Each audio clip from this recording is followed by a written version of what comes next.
Welcome to Salman academy. जी student, आज हम बात करेंगे फर्स्ट इक्वेशन ऑफ मोशन के बारे में। लास्ट वीडियो मैंने बनाई थी जिसमें मैंने आपको 3 इक्वेशन ऑफ मोशन के बारे में बताया था, उनको इंट्रोडक्शन दिया था और मैंने ये कहा था कि यार अब हम one by one her equation of motion को देखेंगे।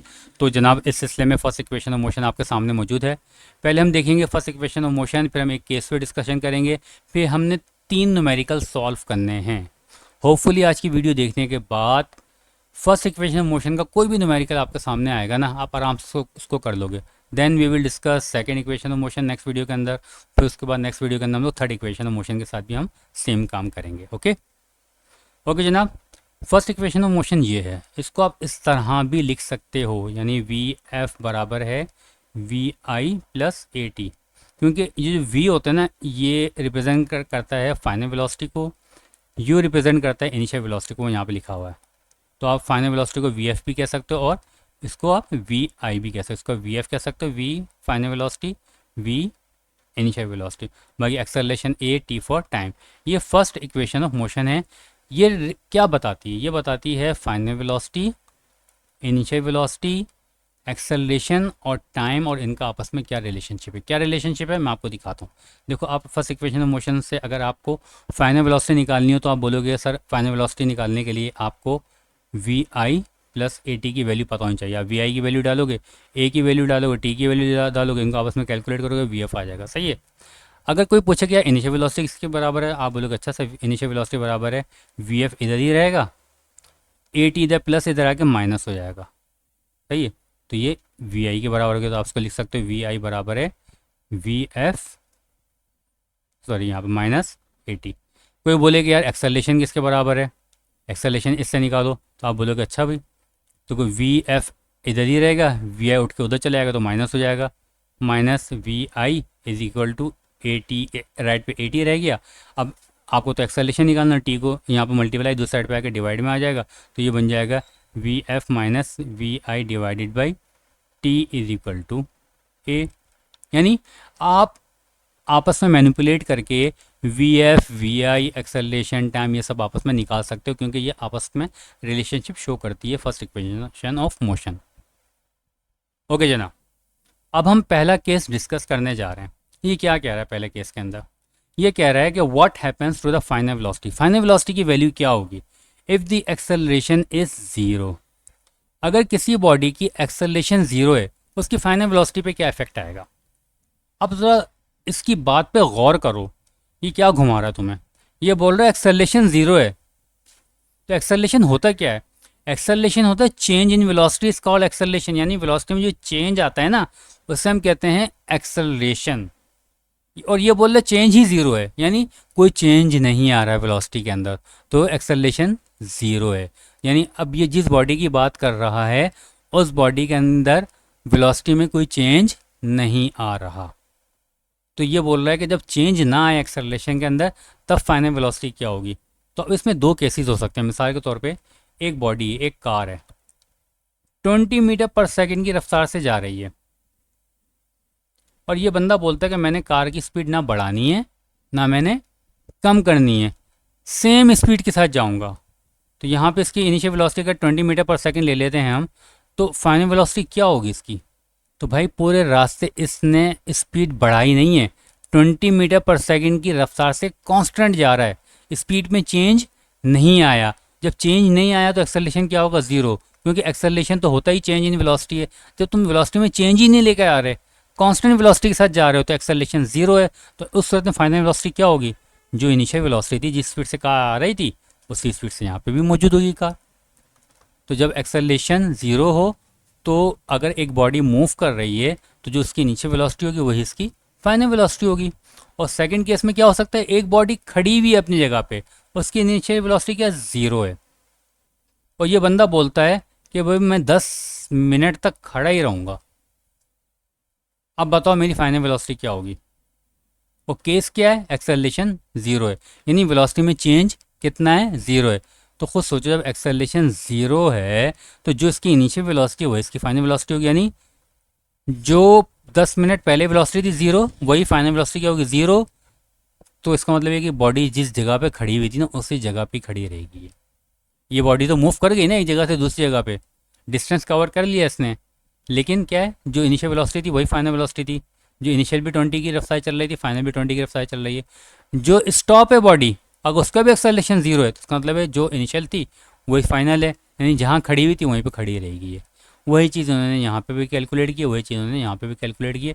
मैं आपको दिखा देता हूँ थोड़ा सा कि भाई अगर एक बॉडी 20 मीटर पर सेकंड की रफ्तार से जा रही है on straight line without any acceleration, यानी एक्सेलेशन जीरो, यानी change in velocity is equal to zero.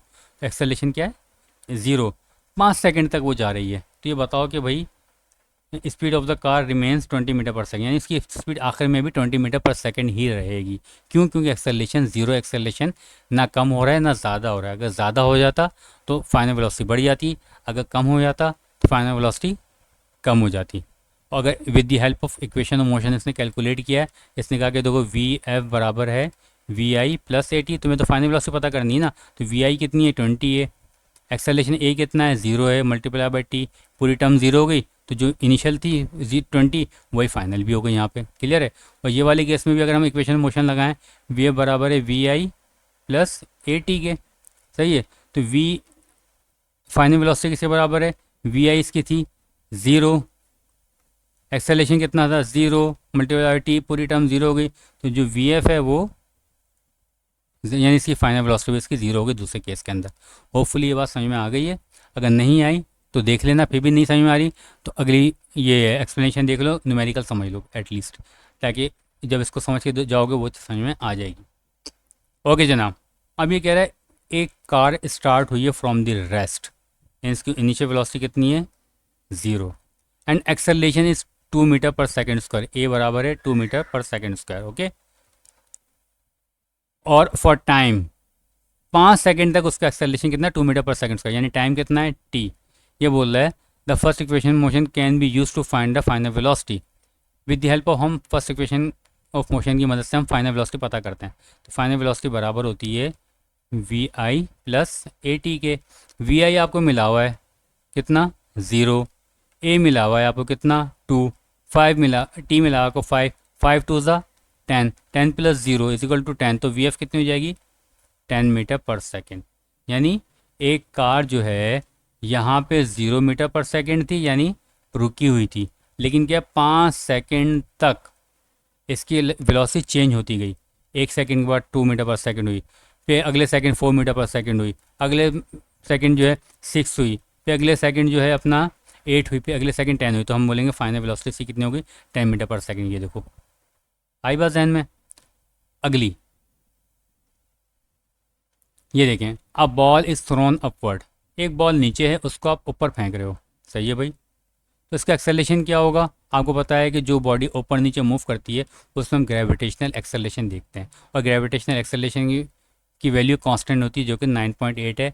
इसको हम राउंड फिगर में इसको हम 10 कंसिडर कर लेते हैं। और हमने ये भी पढ़ा था ग्रेविटेशनल एक्सेलरेशन वाली वीडियो के अंदर, अगर एक बॉडी नीचे से ऊपर जा रही होगी तो इसका एक्सेलरेशन नेगेटिव होगा। क्यों? क्योंकि स्पीड इसके अंदर वेलोसिटी में चेंज आ रहा है। आप जितनी स्पीड से फेंकोगे ना, वो आहिस्ता आहिस्ता स्पीड कम होती है, होती है, कम हो रही है, कम हो रही है, तो वेलोसिटी कम हो रही है इसकी। जब वेलोसिटी कम हो रही है तो एक्सेलरेशन इसमें नेगेटिव काउंट होगा, एक हाइट पे जाके बॉडी रुक जाएगी। लेकिन अगर कोई बॉडी ऊपर से नीचे गिर रही है तब भी इसमें एक्सेलरेशन होगा, वही 9 पॉइंट होगा, लेकिन ये पॉजिटिव होगा। क्यों? क्योंकि उसके हर लम्हे उसकी वेलोसिटी बढ़ती जा रही है, बढ़ती जा रही है, बढ़ती जा रही है। ज़मीन पे आके बहुत जितनी ज़्यादा हाइट से फेंकोगे उतनी ज़्यादा स्पीड से आके टकराएगी, क्योंकि हर सेकंड में उसकी वेलोसिटी बढ़ती जा रही है।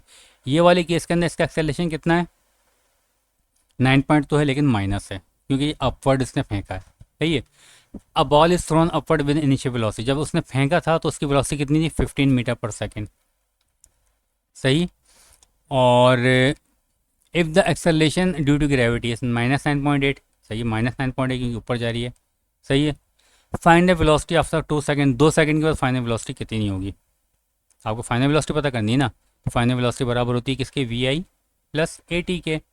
इनिशियल वेलोसिटी कितनी है 15 प्लस ए कितना है -9.8, टी कितना है, टी है 2, -9.8 मल्टीप्लाई बाई 2 कितना हो गया, ये हो गया आपके पास -19.6 हो गया। ये 15 ऐसे ही मौजूद है, ये माइनस प्लस हो जाएगा, माइनस हो जाएगा, तो 15 माइनस 19.6 हो जाएगा। तो वेलोसिटी कितनी होगी फाइनल वेलोसिटी -4.6 मीटर पर सेकेंड, सही। अब ये वेलोसिटी में क्या बता रही है, ये बता रही है the final velocity after 2 second is -4.8 metre पर second. The negative sign indicates that the ball is now moving downward after reaching the peak height and starting to fall back to the ground. यानी वो बोला कि ball जो है अब नीचे की जानिब मूव कर रही है. आई बात जहन में. अब बात करते हैं एक और न्यूमेरिकल की कि भाई एक ऑब्जेक्ट है जिसकी इनिशियल वेलोसिटी कितनी है, यानी वी आई बराबर है 30 मीटर पर second, comes to rest after in 4 second. Time कितना है आपके पास, 4 second. What is the acceleration, acceleration पता करो. लेकिन ये खुद बता रहे कि बॉडी जो है 4 सेकेंड का रेस्ट में आ गई है, तो फाइनल वेलोसिटी कितनी हो गई, वी एफ बराबर है 0. तो ये डेटा आपको गिवन है कि भाई इनिशियल वेलोसिटी ये है, फाइनल वेलोसिटी 0 है, टाइम जो है 4 सेकेंड है. एक्सेलरेशन पता करो. एक्सेलरेशन के हमने फार्मूला ड्राइव किया था, हमने कहा था कि भाई वी एफ बराबर है V I plus A T के. वी आई को उठा के हम दूसरी साइड पे लेके आए इक्वल के, तो यहाँ प्लस हो जाएगा, माइनस हो जाएगा वी आई, तो V F minus V I हो जाएगा is equal to A T के. आपको एक्सेलरेशन पता करना, टी को इधर से हटा दो, जो चीज़ मल्टीप्लाई होती है दूसरी साइड पे क्या हो जाती है कि डिवाइड हो जाती है. तो ये बन जाएगा V F minus V I divided by T is equal to A. ये इक्वेशन बन गई. यहाँ से आप ए की वैल्यू पता कर सकते हो. वी एफ आपको पता है, वी आई आपको पता है, टी आपको पता है. सबकी वैल्यूज़ डाल दो, ए की वैल्यू आ जाएगी. मुझे को यहाँ पे उन्होंने सारी वैल्यूज़ डाल दी हैं, ए की वैल्यू ये आपके सामने आ गई है और यहाँ पे उसकी पूरी एक्सप्लेनेशन उन्होंने लिख दी है. आई बात जहन में. अगली ओ ख़त्म हो गए. होपफुली आपको ये बात समझ में आ गई होगी. नहीं समझ में आई तो एक दफ़ा वीडियो को दोबारा देख लो. इंशाल्लाह भी हम लोग सेकंड इक्वेशन और थर्ड इक्वेशन वो भी डिस्कस करेंगे. Thank you.